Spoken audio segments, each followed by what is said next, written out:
Beertubers, and welcome back to Maxwell Star's Beer Reviews. So, I've been tagged in a one of these Beertube Chainmail things that's going around by new Beertuber and longtime friend of mine, Average Joe of the Beer PaTroll. Go check out his channel. I'm going to post a link in the description down below the thingamajig. Anyway, the whole concept of this thing is to do a top beers list, like a top beers. Joe did I think a top 5 beer styles that he would take with him on a desert island. I'm thinking dessert here. Right now I'm drinking this delicious Miller High Life. I use that term lightly. Out of probably the best glass that this crap has ever been in. Just to troll and to set the theme. Anyway, I'm going to actually steal part of Joe's idea. And before he calls me unoriginal, I'd like to remind you, it's not like you've never plagiarized me before.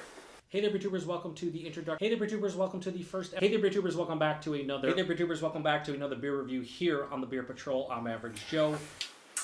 And what I'm going to do for my top 5 list is, I'm going to do top 5 most appropriate beers, or top 5 beers you should bring with you on a desert island.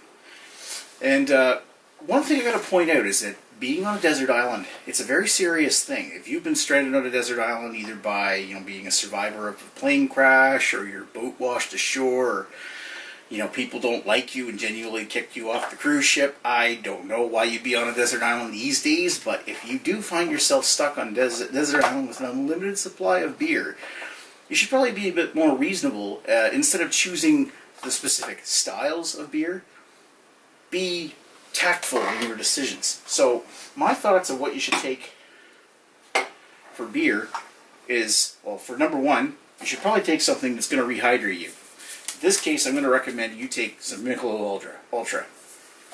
Michelob Ultra is fucking close to water, and it would definitely be a good one to choose to rehydrate yourself in the event that, I'm thirsty right now actually, rehydrate yourself in the event that you're stuck on a desert island for God knows how long. If you've got an unlimited supply of that, it should be good for a while. Now, I know some people don't like macro beers, so if you're a craft beer fan, my second recommendation for drinking something that's fucking close to water would be Muskoka Detour. Anyway, so that's number 2, Muskoka Detour. Alright, so what else would I suggest you take onto a desert island with you? I think Joe mentioned Radler as a style, and it's very appropriate to take a Radler. One beer I would really suggest, this one's crafty Radler, but a Radler in general, for the main reason that it's full of juice, it's got lots of vitamin C, and you need to keep your vitamins up if you're going to be stuck on a desert island for a significant amount of time. Excuse me. Anyway, moving right along. It's probably going to be a quick video, so fuck 10 minutes. The next beer that you should take with you is not necessarily Fax 10, but something high in ABV. And yes, drinking beer on a desert island, if it's a very high strength beer, it's going to dehydrate you. And that's a bad thing if you're stuck without food and barely any water to drink except for Michelob Ultra. And the reason why I'm suggesting you take some Fax 10 is, like, what happens if you cut yourself on some tropical branch, or your leg gets infected, or some insect bites you? Then you're going to need an antiseptic. And this, you can pour it right on the wound on your leg. It's damn near Robitussin at that strength. So, yeah, obviously, that is a wise choice to have with you on the island. And lastly, of my number 5 beer to take with you on a desert island is a barley wine. Why would I tell you to take a barley wine? It's another strong percentage beer. Heck, that's even stronger than Fax 10 is, 11.5%, this specific one. But a barley wine is full of sugar, it's full of malt, it's full of vitamins. If you're looking for a good dessert beer that you want to have as a treat, and not only that, this is a 2014 bottle of barley wine, so it's going to last a long time, even if it's not cellared or if it's out in the hot sun.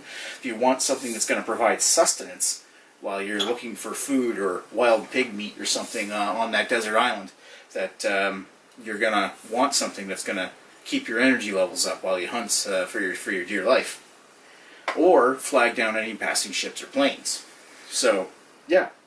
And Thor's Hammer, that's a very good choice for a barley wine, obviously. So, Now, the main thing is that if you do get a chance, bring yourself like a Swiss Army knife or some kind of pocket knife to get the wax cap off, because I imagine if it's hard enough to get off with a bottle opener, it's going to be more of a pain in the ass on a desert island. There you have it. That's my top 5 list of most appropriate beers to take with you on a desert island. Now here comes the part with the shout-outs on who is going to be following me up or who I'm going to tag in this. And some of these people have already been tagged because, quite frankly, I don't give a shit. So the first person I'm going to give a tag in here is, I'm going to tag Lee, Hoogly Beer Review, or former Hoogly Beer Review, the former king of Beertube. And why am I tagging him? Because he's retired and he won't fucking do it anyway. Another one I'm going to tag is Jamie, Basement Beer Reviews, because why not? I'm also going to tag Ewart of Strange Bruisings, because Joe now has a channel. It's your turn to upload some content, and this is a great place to start. I'm also going to tag Craig of Kent Beer Reviews. Give some of the Brits some love. I know that Joe tagged the Clueless Drinker, Peter, so let's get you in on the action. Show me what you've got. And of course, I'm pretty sure he's already tagged, but Chad, the albino rhino, I'm tagging him just for the main reason, because I kind of want to see what he says. So, I'm going to give out some shout-outs too, of course. One big one being, thanks Joe for tagging me in this, and yes, I am posting some fucking content, so shut up. I'm going to give shout-outs to Chris of On the 10th, On the 10th Beer Reviews, On the 10th Photographer, Chris Lezak Photography. He's got some great shit with his My Own Opinions, and it's actually some of the most interesting beer reviews outside of Joe's that I've seen lately. Definitely check out his channel if you get a chance. Redbeard, he's another great guy on Beertube these days. The Clueless Drinker, of course. Gonna tag Rod J, and one of my best friends in Beertube. Gonna tag shout out to Donrig13, Don Guimon. He just recently had that Innocent Gun thing where he went to Scotland to brew a beer with Innocent Gun. And of course, Ewart's best friend, Raining on Your Parade. So if he's in the audience watching this, shouts out to you, because you're like one of my few viewers. And last but certainly not least, Greg Bielski. He's, well, you know him. Anyway, so yeah, that's my list. And you know what, that's kind of heavy. I'm going to go back to the Michelob Ultra.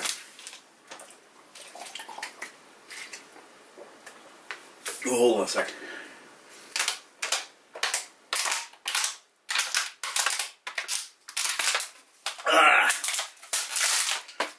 Chug on camera. Alright, thanks for watching Maxwell Stars Beer Review. We will talk to you folks later. Cheers.